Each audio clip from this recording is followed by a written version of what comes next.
Yeah, this is our DSI slideshow. Shows the actual pictures of the system. These were the silos where the Trona or DSI was held. This would be system 1, system 2 is the back. Each one of these held about 4 rail cars of Trona. We tried different things, soda ash or baking soda at times, and the Trona worked quite well. This was the bin vent filter. You had to keep this super dry. It liked to pick up moisture then clump. So the airflow, you just try and go through this silo, then across to this one. And the bin vent filter pulled air, so you kept trying to feed dry, dehumidified air through the silos to keep it from clumping.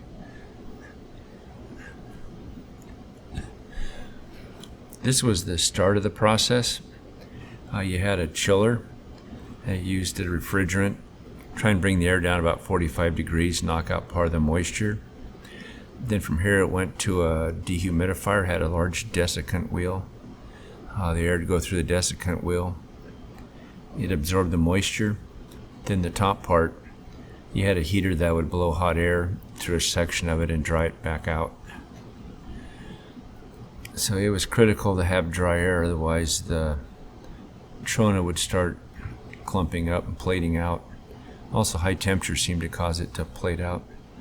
This is the suction line to the blowers. These were the blowers. You had 2 for unloading and 2 for the process. Instrument air compressor sat back here for the DSI system. It had its own air compressor for blowing out the lances and also for control air. These are the heat exchangers coming out of the blowers. The air was cooled with air-to-air heat exchangers. These had temperature limits. They'd trip at higher temperature. You had each blower had its own chiller. These 2 are for unloading rail cars or trucks. Back here for the process.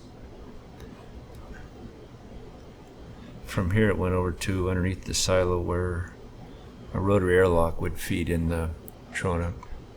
This is the unloading. Rail cars are hooked up. You used air pressure to blow off the Trona. It went from the blowers to the chiller, and then it pressurized the car.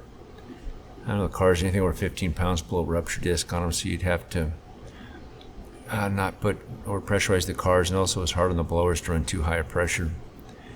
The Trona come back here through the lines. There's a little filter, getting any big lumps out of it. Then from here you could send it to what silo you wanted to.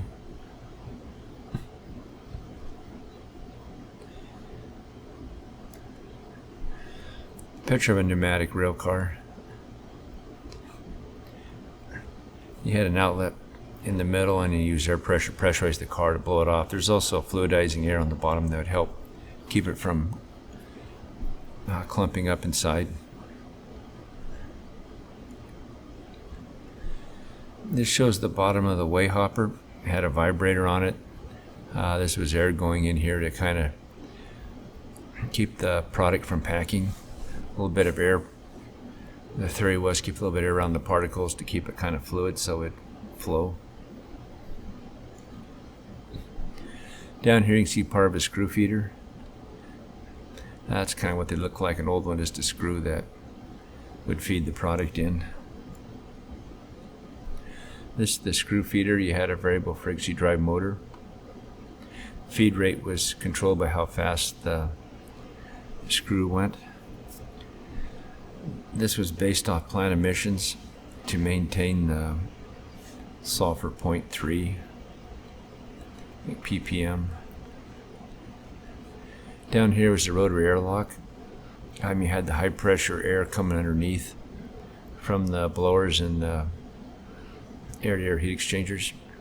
So the rotary airlock allowed the product to go into the high pressure air, but did not allow the air to blow back up.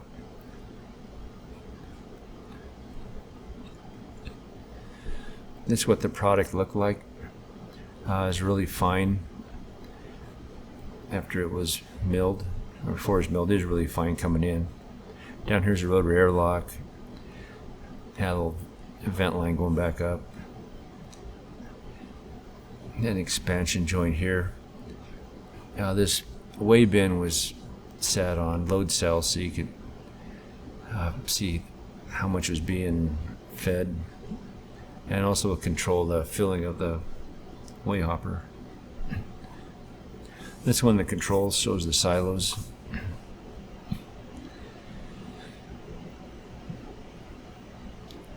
They're set to fill when it got low, then they'd shut off, so it maintained a certain amount of product in the weigh bin. Kind of looking in the door in the bottom of the silo. Weigh bin, feeder, screw feeder, and then down here was the rotary airlock. This is the Viper mill. The purpose of this was to mill the product finer. The more surface area, the better sulfur removal you had. Mostly taking out sulfur dioxide. I don't think there's much sulfur trioxide at this point. The air and the trona come in here. This had a rotating cage inside and some basic cutter blocks. So the purpose of this was to pulverize the product very fine.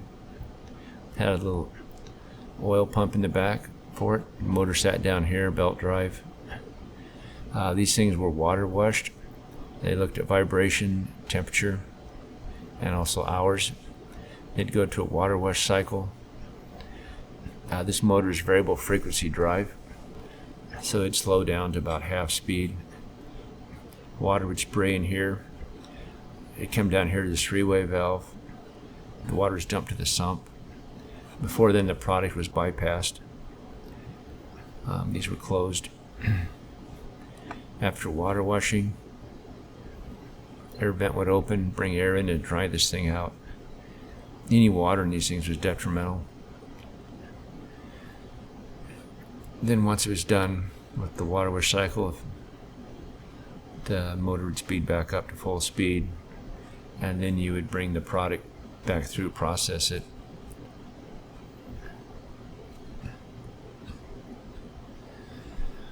A little better view of the valves.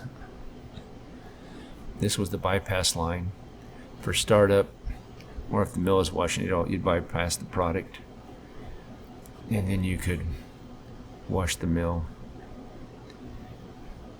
And the three-way valve sat here.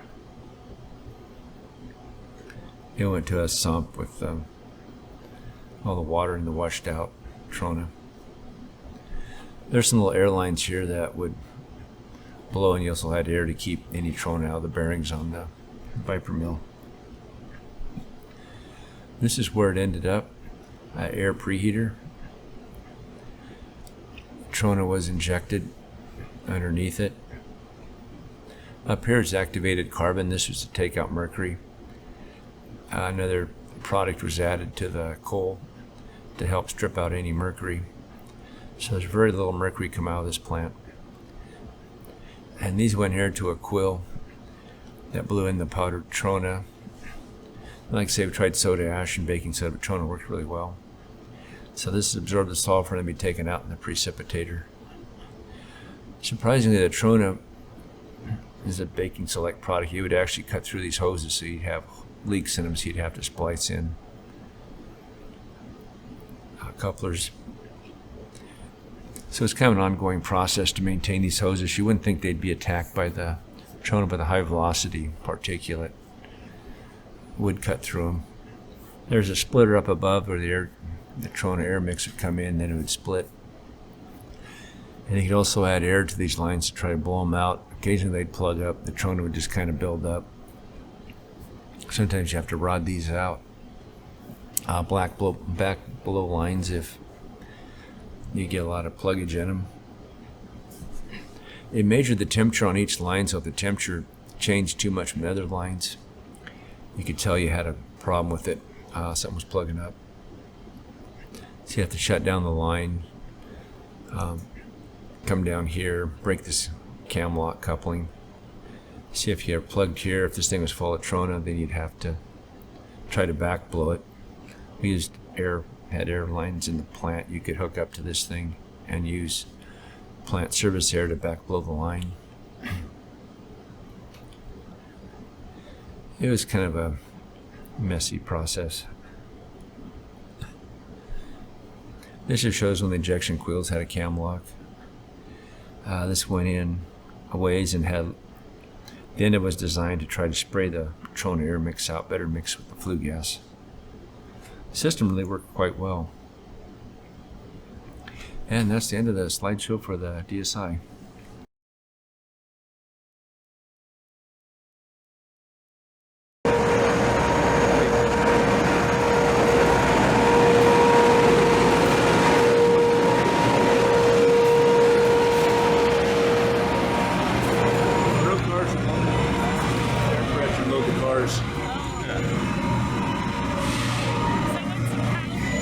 Powder like baking soda?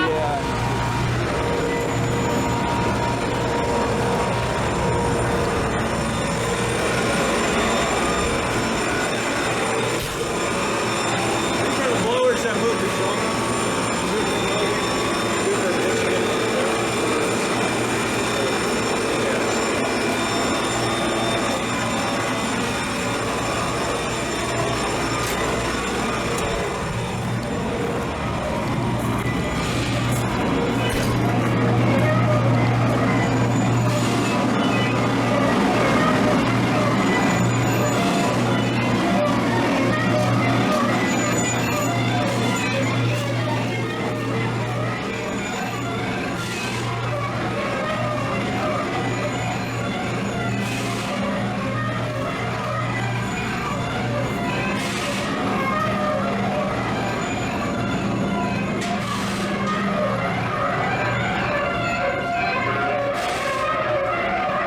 This is Trona feed. The silos hold